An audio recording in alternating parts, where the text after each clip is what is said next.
Les aigles se rassemblent. Lettre du samedi 15 juillet 2023 du frère Joseph Branham aux aigles qui se rassemblent autour de la voix du 7e ange. Cher petit lys des temps, nous nous sommes frayés un chemin jusqu'au-dessus de l'eau boueuse et nous avons déployé nos ailes. Nos petits pétales se sont épanouis et nous reflétons maintenant le lys de la vallée. Nous avons entièrement consacré nos vies à Dieu et à sa parole. Nous sommes au temps de la fin et nous venons de l'Est et de l'Ouest, du Nord et du Sud, et nous nous préparons pour cet enlèvement. Nous restons bien en place pendant quelques instants, jusqu'à ce que chaque fibre de notre être ait été remplie du Saint-Esprit. Nous nous préparons à monter. Le jour est arrivé. Il appelle son peuple à se réunir auprès de lui par la vraie unité avec lui. C'est Jésus-Christ qui vit dans notre chair par son esprit, qui fait les choses mêmes qu'il avait faites, ce qui est une bannière vue par le monde. La chose la plus sublime de l'Écriture est en train de se produire dans notre jour. Un geste qu'aucun ange ni rien n'aurait pu faire, seulement l'agneau. Il est venu et a pris le livre de la main droite de celui qui était assis sur le trône, l'a ouvert et on a arraché les sceaux et l'a envoyé sur la terre à son 7e ange pour le révéler à nous son épouse.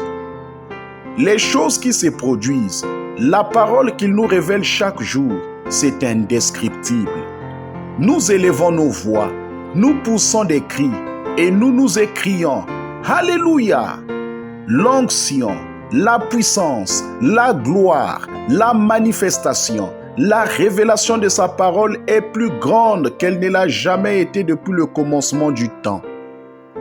Avec toutes les créatures qui sont dans le ciel, sur la terre, sous la terre, sur la mer et tout ce qui s'y trouve, nous nous écrions « À celui qui est assis sur le trône et à l'agneau soit la louange, l'honneur, la gloire et la force au siècle des siècles.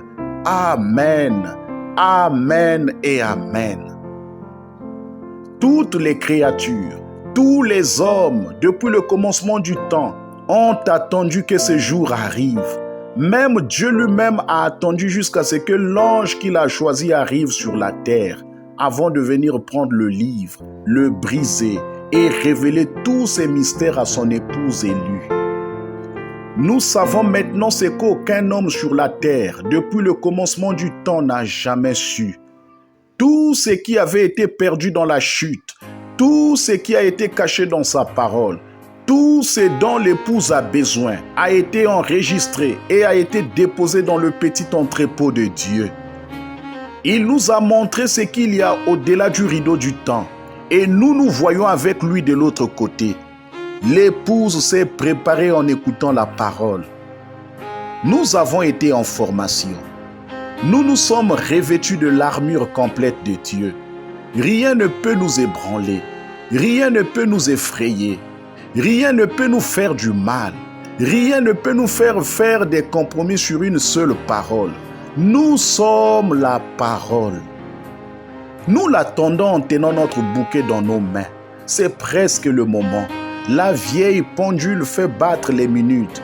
Nous entendons le galop des chevaux, le sable qui glisse sous les roues, le vieux chariot sur le point de s'arrêter. Quand il arrivera, nous sauterons de ce vieux monde pour nous jeter dans ses bras.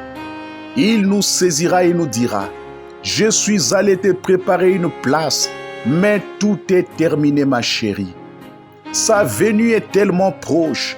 Nous sommes dans l'expectative comme jamais auparavant. Nous sommes tellement excités alors qu'il veut que nous écoutions les 7 sceaux encore une fois. Nous savons que nous allons recevoir davantage de révélations, car chaque fois que nous écoutons un message, c'est comme si nous ne l'avions encore jamais écouté. De vivre aujourd'hui et d'écouter ce message, c'est encore plus glorieux que lorsqu'il a été enregistré. Il nous en révèle encore plus maintenant. Que pourrait-il arriver? venez vous joindre à nous à midi, heure de Jeffersonville, et prenez plaisir à écouter la brèche entre les 7 âges de l'Église et les 7 sceaux du 17 mars 1963. C'est de la nourriture emmagasinée que le Seigneur a préparée afin que l'épouse en mange.